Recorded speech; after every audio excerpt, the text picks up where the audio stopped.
Assalamualaikum warahmatullahi wabarakatuh.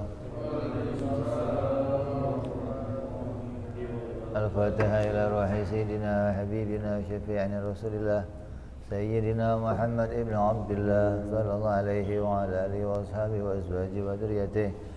Anna Allah yu'ali darajatihim fil jannah wa yanfa'una bi asrarihim wa anwarihim wa ulumihim wa nafahatihim wa barakatihim fi dini wa dunya wal akhirah wa yaj'aluna min hisbihim wa yarzuquna mahabbatahum wa yatawaffana ala millatihim wa yahshurna bi zumratihim bil afiyatin wa salamatin lahumul Fatihah. A'udzu billahi minasy syaithanir rajim. Bismillahirrahmanirrahim. Alhamdulillahi rabbil alamin arrahmanir rahim maliki yaumiddin. Iyyaka na'budu wa iyyaka nasta'in ihdinas siratal mustaqim. Siratal ladzina an'amta 'alaihim ghairil maghdubi 'alaihim waladdallin. Amin.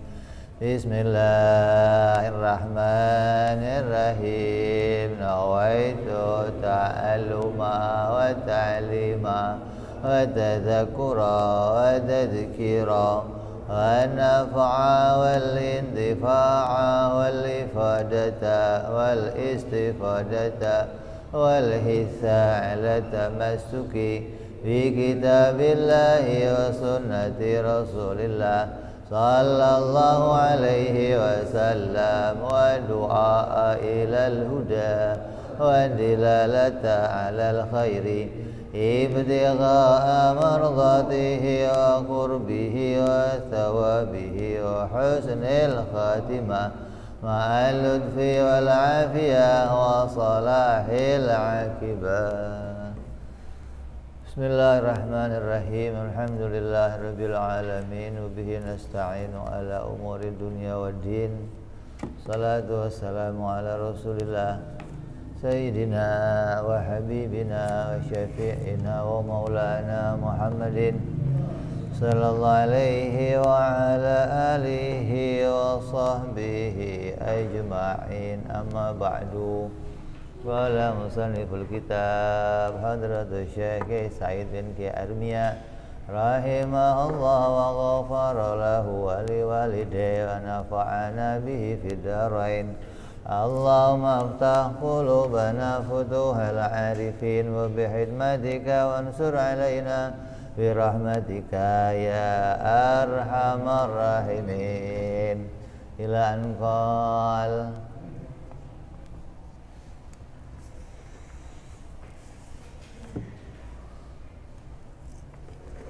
sampai pada penutupan. Ya. Mau habis dong berarti. Udah mau habis berarti. Potong kambing.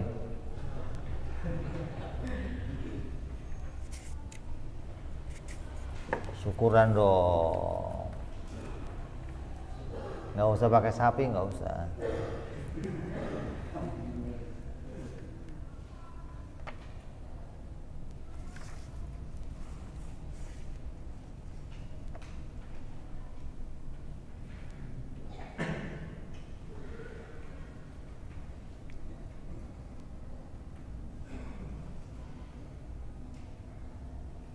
Kemarin sudah kita bahas tentang syahadat. Mengucapkan dua kalimat syahadat ada dua macam.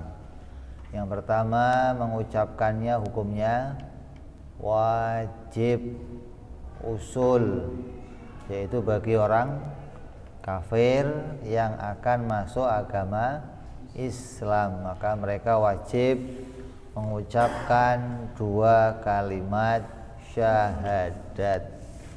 Kalau bisu gimana Beb? Tetap ngucapin walaupun nggak ada suaranya. Kalau budak gimana? Ya tetap ngucapin, mau budak mau apa dianya. Yang penting sekira-kiranya dia itu dengar, dia bisa mendengarnya.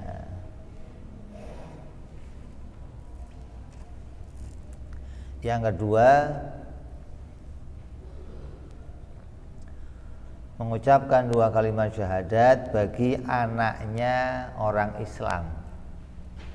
Anaknya orang Islam menurut pendapat Imam Syafi'i tidak wajib mengucapkan 2 kalimat syahadat untuk masuk agama Islam.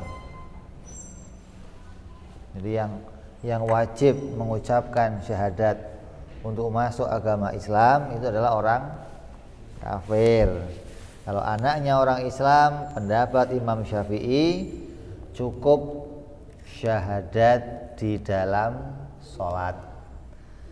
Karena dalam sholat ada 2 kalimat syahadat yang kita ucapkan. Jadi menurut Imam Syafi'i tidak perlu lagi anaknya orang Islam mengucapkan 2 kalimat syahadat untuk masuk Islam. Adapun apabila mau mengucapkan, maka hukumnya sunnah, bukan suatu kewajiban. Berbeda dengan pendapatnya Imam Malik, sesuai dengan madhabnya Imam As-Sanusi, yaitu yang menjadi penulis matan kitab ini yang berasal dari Imam As-Sanusi, yang beliau mengatakan bahwa sesuai pendapat Imam Malik, maka orang Islam walaupun dia anaknya orang Islam wajib mengucapkan 2 kalimat syahadat sekali seumur hidup dengan niat mau masuk, dengan niat mengerjakan perintah wajib bagi Allah.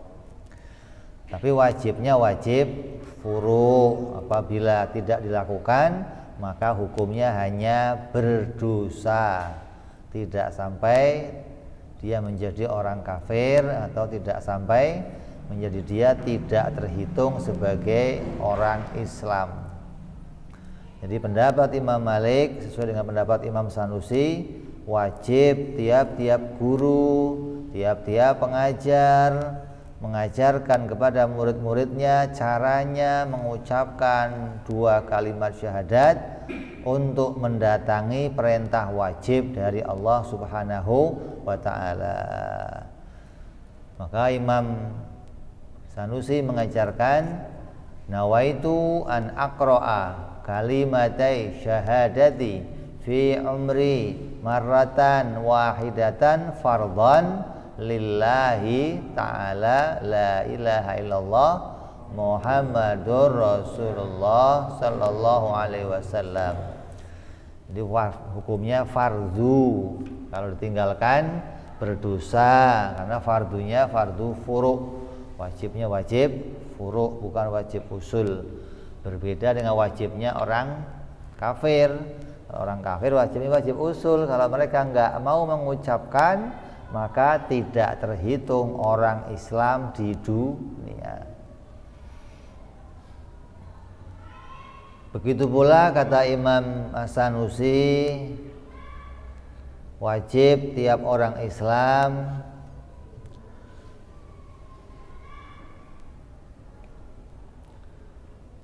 membaca pula Al-Fatihah.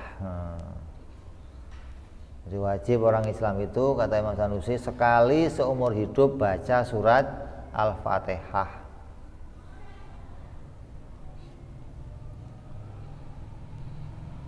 Begitu pula sholawat kepada Nabi Muhammad SAW. Jadi beda dengan sholawat dalam sholat, beda dengan Fatihah di dalam sholat. Ini Fatihahnya seperti tadi, saya niat membaca surat Al-Fatihah seumur hidup sekali, wajib karena Allah. Bismillahirrahmanirrahim, baca Fatihah. Ini kata Imam Sanusi. Begitu pula sholawat, saya niat mendatangi perintah Allah, mengucapkan kali sholawat seumur hidup sekali, wajib karena Allah. Sesuai dengan madhabnya Imam Malik, yang mana madhab beliau berbeda dengan madhab Imam Asy-Syafi'i. Maka pahamilah oleh kalian, ini yang diambil dari kitab Syarah Sughra yang ditulis oleh Imam As-Sanusi, Muhammad bin Yusuf As-Sanusi, yang ada di pinggirnya kitab Ad-Dasuki. Jadi diambil dari kitab-kitab tersebut.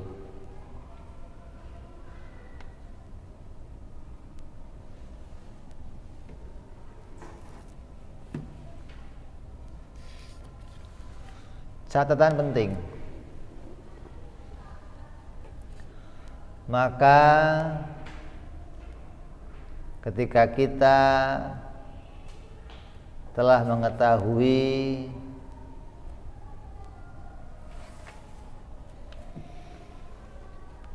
semua tentang mu'taqad fi haqqihi ta'ala, mu'taqad bagi haknya Allah Subhanahu wa ta'ala, itu jumlahnya ada 50. Kemudian mu'taqad kepada haknya para rasul alaihi wassalatu wassalam, jumlahnya juga ada 14. Maka kesemuanya itu terkumpul di dalam makna kalimat La ilaha illallah Muhammadur Rasulullah. Jadi sesuai dengan apa yang menjadi syaratnya orang bersyahadat. Dalam kitab Sulam Taufik dikatakan syaratnya orang bersyahadat itu harus anta'lama wa ta'taqida wa tu'mina wa tusaddiqo. Anta'lama, kamu sudah tahu apa itu Tuhan, yaitu zat yang tidak butuh kepada segala sesuatu dan segala sesuatu butuh kepada Dia. Setelah kamu tahu, terus kamu pedomani. Apa yang kita pedomani dari Allah? Yang kita pedomani di dalam maknanya ketuhanan ada 50 akidah. Ini pedoman namanya. Dalam makna risalah ada 14 akidah. Jadi kamu sudah sampai 2 tahap. Tak lama sudah, tak takidah sudah, mengetahui sudah, dan punya pedoman. Mana pedomannya? Pedomannya 64 akidah. Terus tu'mina, baru mengimani. Apa mengimani itu? Ikrar. Mengimani itu ikrar. Ikrar bil lisan. Terus wa tasdiqun bil qalbi wal a'mal bil jawarih. Membenarkan setelah kita tahu, mempedomani, terus kita mengimani, kita tancepin dalam hati, kita mantepin dalam hati apa yang telah kita pedomani yang jumlahnya 64 itu. Jadi kamu sudah tahu Allah, kamu sudah punya pegangan tentang Allah, pedoman yang kokoh, yang walaupun setan waswis ke hati kamu, kamu tidak akan goncang dengan ajakan-ajakan setan, ajakan-ajakan yang lainnya untuk membuat kita ragu tentang Allah Subhanahu wa ta'ala dan segala sifat-sifatnya. Terus tancepin dalam hati, iman itu kuat-kuat. Terus baru kita disebut orang yang bisa membenarkan. Gimana membenarkan itu? Membenarkan itu ya praktek.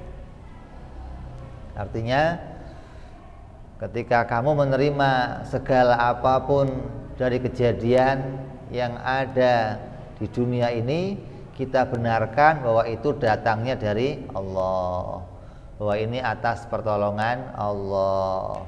Ketika saya lemah, hanya Allah yang menolong saya. Ketika saya butuh, hanya Allah yang memenuhi kebutuhan saya. Ini kita benarkan namanya, bahwa benar semua yang saya terima, semua yang saya peroleh itu datang dari Allah. Membenarkannya dengan apa? Dengan pengetahuan, membenarkannya dengan keyakinan, membenarkannya dengan ilmu, bukan membenarkan dengan ikut-ikutan. Ini yang harus kita miliki, yang harus kita jalankan sekarang ini. Bagaimana kita bisa membenarkan kepada segala sesuatu yang kita terima itu, kita peroleh, kita hadapi, kita datang, kita dapati itu semuanya dari Allah Subhanahu wa ta'ala.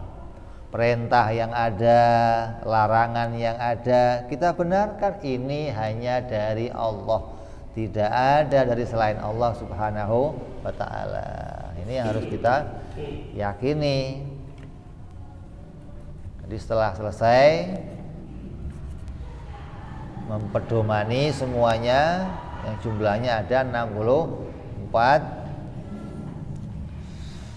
sungguhnya kita sebagai orang mukallaf wajib, hukumnya fardu ain, untuk tahu semua akidah di atas, yaitu wajibnya wajib usul menurut Imam As-Sanusi. Tapi menurut pendapatnya jumhur ulama, wajibnya wajib furu'. Maksudnya apabila kita meninggalkan perintah ma'rifat, kata Imam As-Sanusi, maka hukumnya kafir. Tapi pendapat jumhur ulama, apabila kita tidak ma'rifat kepada Allah, tidak mengetahui dalil tentang sifat-sifat Allah, maka apabila kita punya akal tapi tidak mau berpikir, maka hukumnya maksiat, dosa besar, tapi tidak sampai kafir.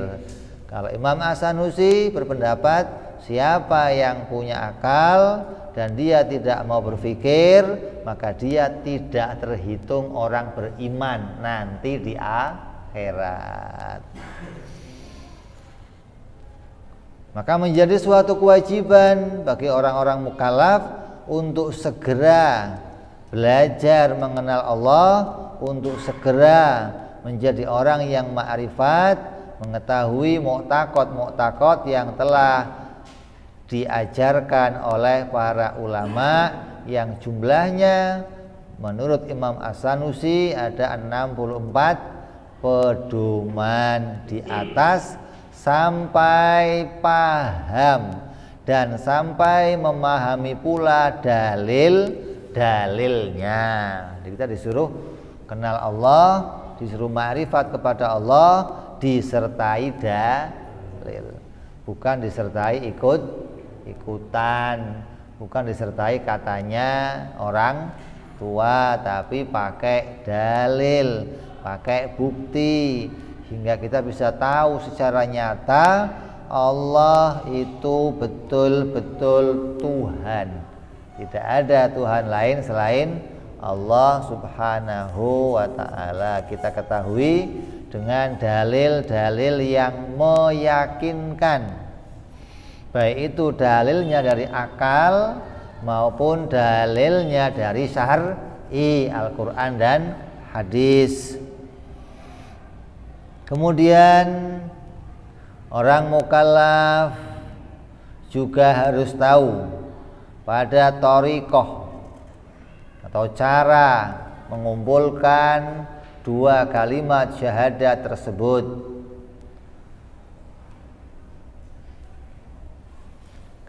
Kita disuruh, diperintahkan untuk tahu tentang sifat-sifat Allah. Kalau anak kita masih kecil, hafal nggak sifat 20? Anak kamu hafal? Ya, biasanya anak kecil umur 5 tahun ya, umur 6 tahun itu hafal sifat 20. Wujud kita bako, kencang banget orangnya.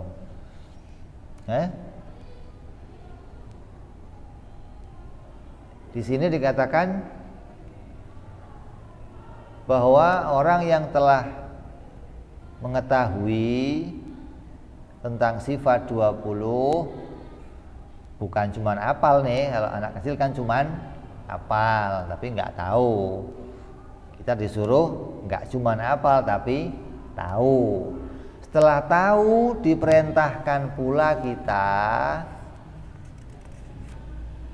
apa? Mengetahui thoriqoh, cara mengumpulkan makna 2 kalimat syahadat. Kita diperintahkan mengetahui caranya bagaimana sifat 20 yang sudah kita pelajari bisa masuk dalam la ilaha illallah. Disuruh tahu juga, nggak cuman pokoknya ini sifat 20 itu isinya la ilaha illallah lah. Kita diperintahkan gimana caranya, masukinnya gimana, begitu loh. Untuk apa gunanya? Agar kita bisa mengajarkannya untuk anak kita, untuk istri kita. Ini loh, la ilaha illallah itu pedoman. Isinya apa? Isinya ada sifat 20, ada yang wajib 20, yang mustahil 20, juga semuanya baik yang bagi Allah, bagi Nabi jumlahnya 64 lah. Cara memasukkannya begini. Nah, kamu harus ngajarin ini. Sebagaimana yang telah kita sampaikan kemarin. Gimana caranya? Caranya memasukkan 50 akidah ke dalam la ilaha illallah, caranya bagaimana? Lewat kalimat ilahun. Kalimat apa?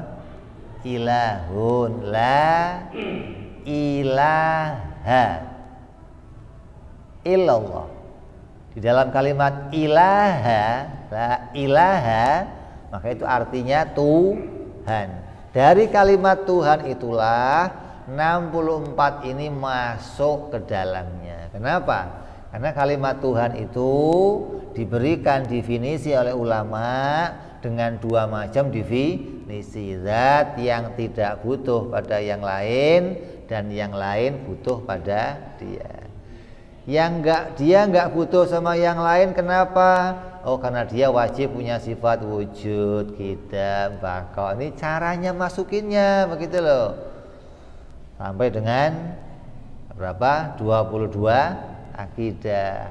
Terus semuanya butuh kepada dia, butuh kepada Allah. Apa yang wajib ada pada Allah? Wajib Allah kudrat, iradat, ilmu, hayat, wahdaniyah, qadiron, sampai jumlahnya 28 akidah. Jadi makna istighna memasukkan 22 akidah, makna iftikar memasukkan 28 akidah, jumlahnya 50 akidah yang sudah kita pelajari masuk dalam kalimat ilahun.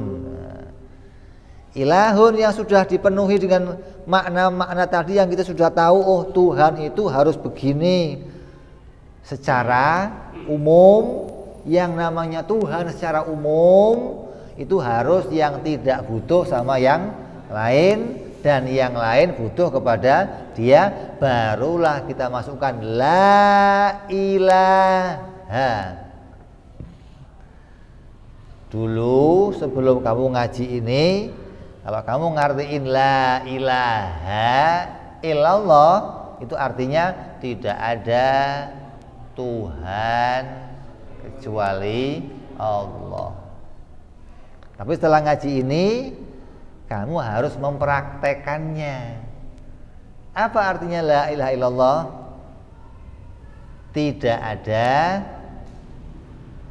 ada zat yang tidak butuh kepada segala sesuatu, dan segala sesuatu butuh kepada dia, itu hanya Allah. Terus praktek, gimana prakteknya? Tidak ada yang menghidupkan selain Allah.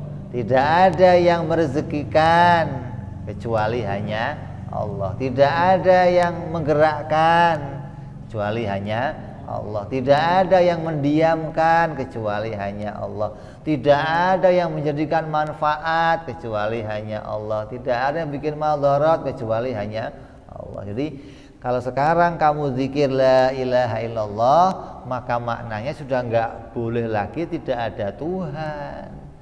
Kalau kamu kok zikir la ilaha illallah, di hati kamu yang keluar itu tidak ada Tuhan kecuali Allah, itu kamu baru masuk Islam namanya. Yang sudah ngaji, sudah belajar enggak begitu lagi. Kenapa? Sudah sampai pada maknanya, bukan lafadznya lagi, tapi maknanya. Apa sih maknanya? Oh, mengetahui bahwa Tuhan itulah yang menghidupkan, yang mematikan, yang memberikan hidayah, petunjuk, yang mengatur rezeki, mengatur kebaikan, mengatur. Itu dimunculkan satu persatu tiap zikir. La ilaha illallah. Tidak ada yang bikin manfaat kecuali Engkau ya Allah. La ilaha illallah. Tidak ada yang bikin maldharah kecuali Engkau ya Allah. Terus la ilaha illallah. Tidak ada yang merezeki kecuali Engkau ya Allah. La ilaha illallah. Tidak ada yang menghidupkan kecuali Engkau ya Allah. Terus maunya pas tahlilan, la ilaha illallah muncul satu kalimat, la ilaha illallah muncul lagi sifat Allah, sifat, terus satu persatu ini. Hingga zikir kamu itu enggak cuman gedek dong, la ilaha illallah, la ilaha. Ada lagi yang la ilaha illallah, la ilaha. Betul. Ada yang tarik la illallah, la. Ya enggak apa-apa, enggak salah. Itu thariqah namanya, cara berzikirnya. Tapi yang kita ajarkan, kalau mereka mengajarkan cara gedek-gedeknya, kita mengajarkan cara isinya hati kamu, gitu loh. Yang harus muncul di hati kamu apa ketika gedek-gedek itu munculnya apa? Jangan munculnya nggak benar. Boleh nggak, Beb, kalau pakai gedek-gedek? Boleh, nggak ada masalah. Kamu mau ikut caranya siapa aja boleh. Tapi maknanya harus ini. Yang di hati kamu harus ini. Kalau yang di hati kamu nggak ada ini, berarti kamu kosong. Cuman dapatnya olahraga. Mendingan tripping aja. Layarang. Yang namanya zikir itu kan mau ingat Allah. Kalau di hatinya nggak ada yang diingat, nah terus yang disebut zikir apa, begitu loh. Kamu nyebut diri kamu sedang zikir, tapi nggak ingat Allah, lah zikirnya di mana, gitu loh. Zikir itu kan ingat Allah, lah yang kamu ingat apanya? Kayak kamu ngomong Arifin, yang kamu ingat apa? Hah? Nah, ada yang diingat? Nah ya begitu. Kalau kamu nggak bisa ingat semuanya, ya ingatnya satu per satu, gitu loh. Kamu ngomong rumah, yang kamu ingat apa? Ya bangunan, gitu loh. Ada yang diingat. Kamu ngomong mobil, yang diingat apa? Ya ada sebuah bangunan yang kamu ingat. Nah kamu ngomong Allah, yang diingat apa? Ya begitu, harus begitu. Kamu ngomong Tuhan, yang diingat apa? Oh, langit bumi itu bukan Tuhan. Langit bumi gimana sih? Ngomong Tuhan kok ingatnya langit bumi? Langit bumi bukan Tuhan. Ngomong Tuhan, yang diingat ya sifat-sifat Tuhan. Begitu dong. Ngomong Allah, yang diingat apa? Ya sifat-sifat Allah. Bagaimana kamu ngomong Allah kok ingatnya matahari, bulan? Itu kan bukan Allah. Ini mengantarkan kamu kepada Allah. Setelah kamu sampai kepada Allah, ya ini tinggalin dong alamatnya. Kamu dari sini bawa kartu nama, lengkap alamatnya fulan, namanya si Anu, alamatnya jalan sekian sekian sekian, lengkap, telepon, bawa nih. Tanya, Pak, tahu nggak? Oh sana Pak. Ya. Jalan tanya, Pak. Oh iya belok sana Pak. Setelah kamu ketemu rumahnya, ini buat apa? Buat apa? Masih perlu nggak? Masih perlu nggak? Nah, ya nggak perlu begitu dong. Oh, udah inget aja, mau sudah sampai ke rumahnya ngapain dipegangin aja? Penting nih. Penting itu tadi. Waktu kita jalan, penting, gitu loh. Waktu kita mau kenal Allah, ini penting, langit, bumi. Kita mau kenal Allah, ini alamatnya, gitu loh. Nah, setelah sampai kamu kenal Allah, ketemu, nah masa bawa langit bumi lagi ngapain bakal? Udah sampai lokasi, GPS perlu nyala nggak? Ngapain lagi? Masa pakai map lagi? Anda telah sampai lokasi. Dihidupin aja. Anda telah sampai lokasi. Iya, kata dia, ngapain lu hidupin, mesti matiin. Kenapa? Urusan kamu tinggal sama yang punya tuan rumahnya, begitu loh. Yang mau diingat bukan alam semesta lagi. Alam ini mengantarkan kita. Alam ini alamat mengantar kita kepada Allah. Setelah kamu diantar sampai kepada Allah, ya kamu tenggelam mengingat sifat-sifatnya Allah, begitu loh. Makanya kalau kamu nggak bisa mengingat sifat-sifat Allah secara keseluruhan, ya ingatnya satu per satu. Ambil dari Asmaul Husna, Ar-Rahman, Ar-Rahim, satu persatu. Tidak ada yang maha pengasih kecuali Engkau ya Allah. Tidak ada yang maha penyayang kecuali Engkau ya Allah. Tidak ada yang merajai kecuali Engkau ya Allah. Terus tiap zikirnya itu menyebut nama Allah, ada yang diingat dari sifatnya Allah. Itu namanya zikir, begitu. Kalau zikir ingat Allah kok langit bumi ingatnya, itu belum sampai kepada Allah berarti. Kamu masih ingat alamat, masih lihat-lihat alamat, asal ingat Habib, bukannya Marunda Gang sekian. Ingat lagi Marunda, belum ingat saya, berarti masih ingat alamat itu. Itu kan? Jadi kita mau menuju pada apa? Pada yang punya alamat. Alam ini mengantarkan kita. Makanya kalau kata orang sufi-sufi itu, kayak kita ini, makrifat kita ini makrifat tahap pertama.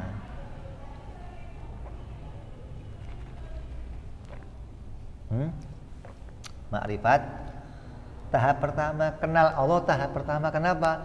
Baru kenal, ini loh Allah. Allah itu zat yang nggak butuh yang lain, dan dia dibutuhkan sama yang lainnya. Dia maha kuasa, dia maha. Baru sampai di situ kita. La ilaha illallah. Yang diucapkan la ilaha illallah. Nanti naik lagi.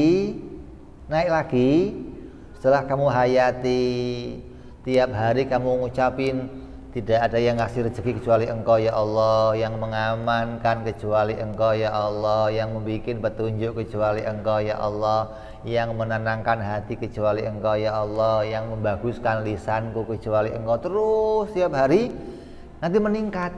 Dari ngomongnya tidak ada Tuhan kecuali Allah, meningkat apa? Tidak ada Tuhan kecuali Engkau, kecuali Dia. Mulai kamu menunjuk, tidak ada yang menuhani aku kecuali Dia. Ini sudah mengarah ini. Dia. La ilaha illahu. Bukan Allah lagi, la ilaha illahu. Terus meningkat lagi, la ilaha illahu, la ilaha illahu, la ilaha illahu.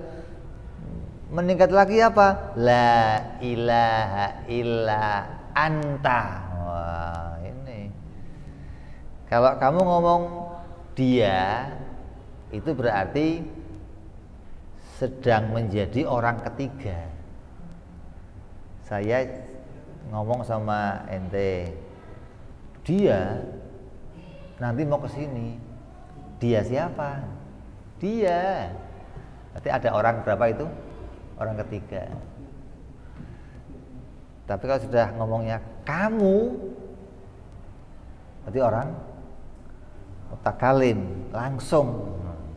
Ini kata orang-orang sufi nanti meningkat dari ngomongnya tidak ada Tuhan kecuali Allah, meningkat tidak ada Tuhan kecuali Dia, meningkat lagi tidak ada Tuhan kecuali Engkau. Nah, ini tambah dekat, hatinya serasa betul-betul sudah di hadapannya Allah, merasa dilihat oleh Allah, merasa dekat dengan Allah. Ini yang harus ditingkatkan. Yang tadinya baru kenal Allah, terus berusaha mengingat Allah sampai dekat dengan Allah, sampai ngomong la ilaha illa anta. Nah,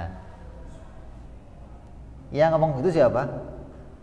Yang dekat dengan Allah, para nabi. La ilaha illa anta subhanaka ini. Anta langsung ngomongnya engkau. Kayak dia berhadap, kayak dia hanya berdua bicaranya, gitu loh. Kalau masih ngomongnya dia, masih jauh berarti. Kalau sudah engkau, sudah bertambah dekat. Ini tingkatannya orang-orang yang membiasakan diri berzikir dengan kalimat la ilaha illallah. Jadi kamu harus upayakan ini. Diperintahkan kita nggak cuma tahu, tapi juga sampai bisa i'tiqad yang 50 tadi, bagaimana caranya masuk ke dalam la ilaha illallah. Itu sama saja kita sampai pada ikrar pengenalan, ikrar pernyataan tentang ketuhanannya Allah Subhanahu wa taala. Dan setelah bisa mengumpulkan semua mu'taqad, masuk ke dalam maknanya la ilaha illallah, maka sekarang tugasnya memperbanyak zikir dengan kalimat la ilaha illallah, dan harus disertai mengingat pada maknanya yang telah kita ketahui agar menjadi sempurna. Agar jadi sempurna. Asal ngomong hatinya ingat Allah, asal ngomong hatinya ingat sifat 20, asal ngomong Allah ingat sifat 20. Ini namanya connect. Mulut apa yang kamu ikrarkan connect sama hati kamu. Ini diperintahkan demikian. Dan ini hanya bisa dilakukan oleh orang yang membiasakan diri terus menerus hingga hatinya terisi penuh dengan kalimat la ilaha illallah. Hatinya terisi penuh dengan makna-maknanya kalimat tauhid. Hatinya terisi penuh dengan sifat-sifatnya Allah Subhanahu wa ta'ala. Biasakan terus mengulang-ulang itu sampai nanti menjadi sempurna. Dan usahakan dalam memperbanyak zikir kalimat la ilaha illallah itu sampai menyatu dua kalimat syahadat dan maknanya dengan darah kita dan menyatu dengan daging kita. Disuruh menyatu dengan daging dan darah. Yang dimaksud menyatu dengan daging itu adalah lisan atau bibir. Selalu nempel di bibir. Menyatu dengan bibir itu maknanya selalu nempel di dikit-dikit la ilaha illallah, la ilaha illallah, la ilaha illallah, la ilaha illallah. Hingga nanti kalaupun kamu kaget, la ilaha illallah, gitu keluarnya. Jangan kaget, kayak mak-mak kebun binatang keluar, cepot keluarnya apa itu? Jadi orang dikagetin terus keluar sesuatu itu yang ada di hatinya itu muncul begitu loh.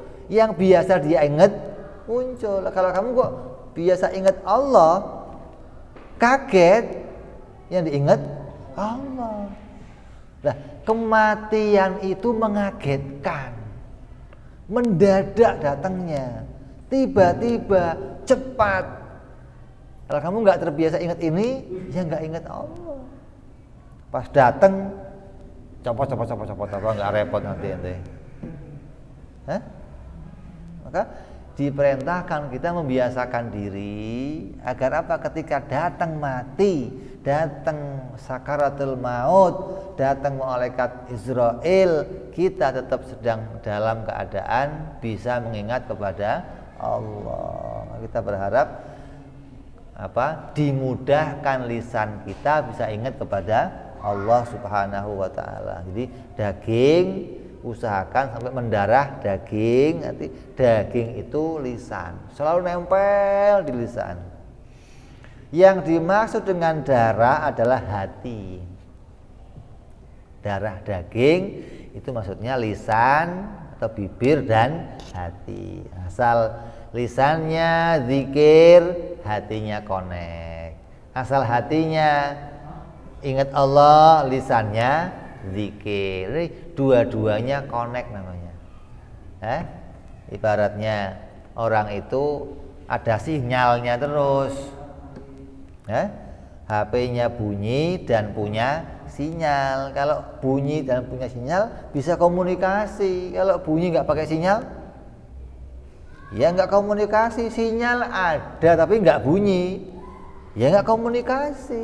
Jadi kalau kamu kok mau komunikasi, bunyi lisannya, hatinya connect bagaikan sinyal, hingga kita bisa terus menerus untuk bisa mengingat kepada Allah Subhanahu wa ta'ala.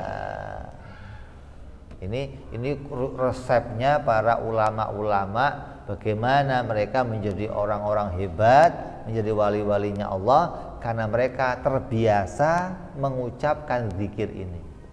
Ada yang sehari 100.000, ada yang sehari 10.000, ada yang sehari 1.000, ada yang sehari 100.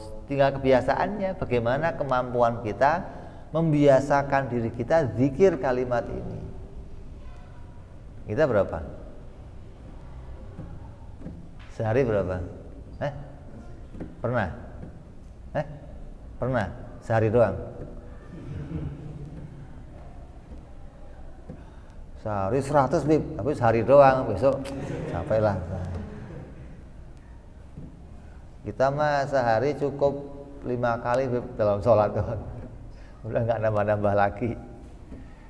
Jadi usahakan menjadi sebuah kebiasaan. Jangan sampai apa yang kita kaji, apa yang kita pelajari ini hanya berhenti sampai di sini, maka akan kehilangan keberuntungan yang luar biasa yang disiapkan oleh Allah Subhanahu wa ta'ala.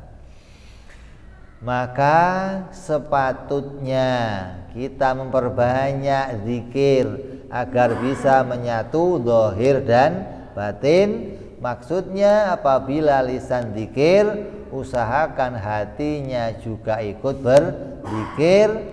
Karena apabila bisa sampai demikian, maka tentu, coba lihat nih, kita akan mendapatkan banyak kenikmatan dunia dan kenikmatan akhirat. Dan juga yang terpenting, bisa sampai menerima pertolongan khusus dari Allah Subhanahu wa ta'ala. Ini yang istimewa. Artinya dijadikan orang-orang khusus oleh Allah, dijadikan hamba-hamba yang spesial oleh Allah, dijadikan hamba yang punya kemuliaan, punya keistimewaan, punya keagungan, diberi banyak anugerah. Karena tiap waktu yang diingat hanya Allah Subhanahu wa ta'ala. Maka dikatakan dalam sebuah riwayatnya ulama, kalau hati kita penuhi dengan Allah, maka zahir kita akan dipenuhi pula oleh Allah dengan hajat-hajat kamu. Jadi kamu gak usah minta macam-macam. Kalau hati kamu dipenuhi dengan Allah, ingat Allah, zikir kepada Allah, mengagungkan Allah, zahir kamu, hajat kamu akan dipenuhi oleh Allah Subhanahu wa ta'ala. Gak usah pakai minta, ya Allah, baru kerentek datang. baru pingin datang. Kadang belum pingin udah datang, belum pingin baru kok mau pingin udah datang, belum pingin. Insyaallah.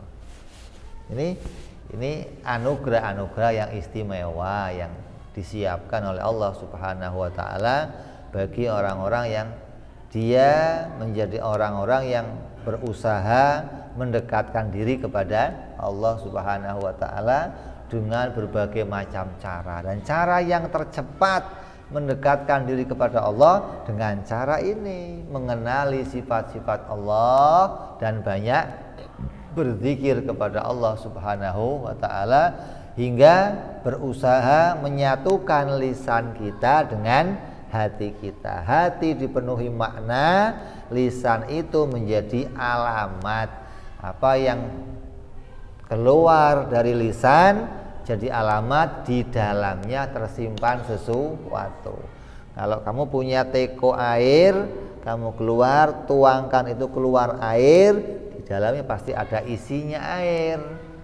Kalau lisan kamu bunyi, usahakan itu yang bunyi itu betul-betul dari sini bunyinya keluar, gitu loh. Jangan asbun maksudnya. Kalau asbun kayak beo, beo itu bunyi tapi nggak ngerti maknanya apa yang dibunyikan, bunyi tapi nggak paham apa yang dibunyikan. Kita nggak diminta begitu, kita diminta bagaimana ketika lisan kita itu berbunyi, zikir, hatinya betul-betul ingat kepada Allah Subhanahu wa ta'ala. Sampai pada akhir ini kita dituntun oleh Imam As-Sanusi yang ditulis syarahnya oleh Imam Kiai Said bin Ki Armia sampai kepada selesainya kitab ini, sampai pada seluruh makna-makna akidah, sampai pada kesimpulan, sampai pada penghayatannya, sampai pada cara memanfaatkannya, sampai pada apa yang akan diperoleh ketika orang itu terus-menerus menjadi orang-orang yang mendawamkan kalimat la ilaha illallah. Mudah-mudahan kita semua Allah jadikan menjadi orang-orang yang terus-menerus bisa selalu dawam berzikir la ilaha illallah. Allah luaskan hati kita, Allah berikan hati kita cahaya tauhid, cahaya keimanan, cahaya keselamatan. Allah jadikan hati kita hati yang lapang, hati yang menerima segala takdirnya Allah, baik takdir yang manis, takdir yang pahit.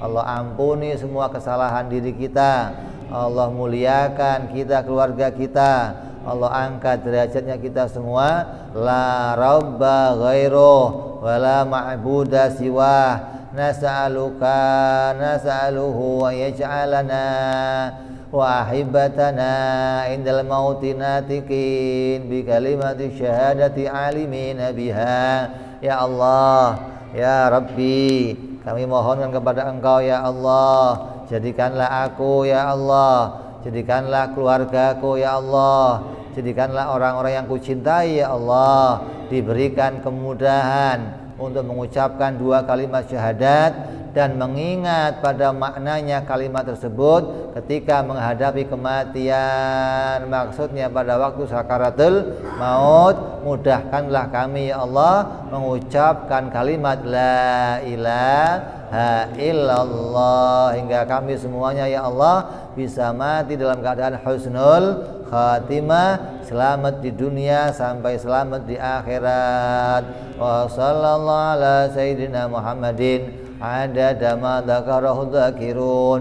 wa ghafala an dzikril ghafilun wa radiyallahu ta'ala an ashabi rasulillahi ajma'in wa an tabi'in lahum bi ihsanin ila yaumiddin wa salamun alal mursalin walhamdulillahi rabbil alamin. Ila Kiai Said bin Ki Armia wa ila hadratin nabi al-fatihah. A'udzu billahi minasyaitonir rajim.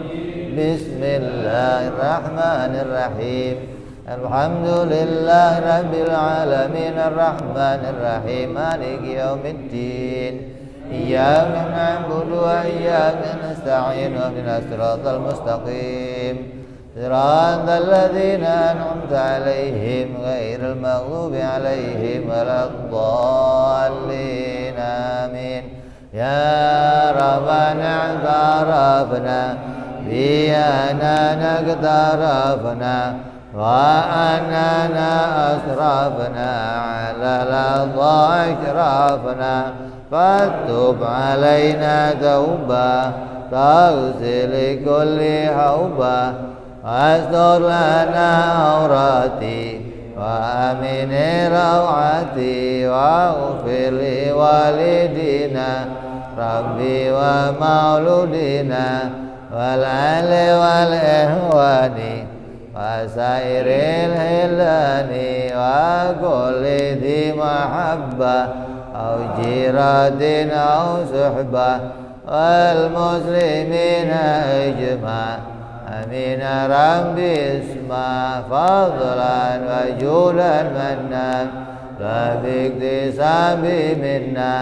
بالمصطفى رسولنا بكل سولي صلى وسلم ربي عليه عند الحب وآله وصحبه عدد طهس صحبي والحمد لله بالبدء والتناهي سبحان ربك رب العزة عما يصفون سلام على المرسلين الحمد لله رب العالمين.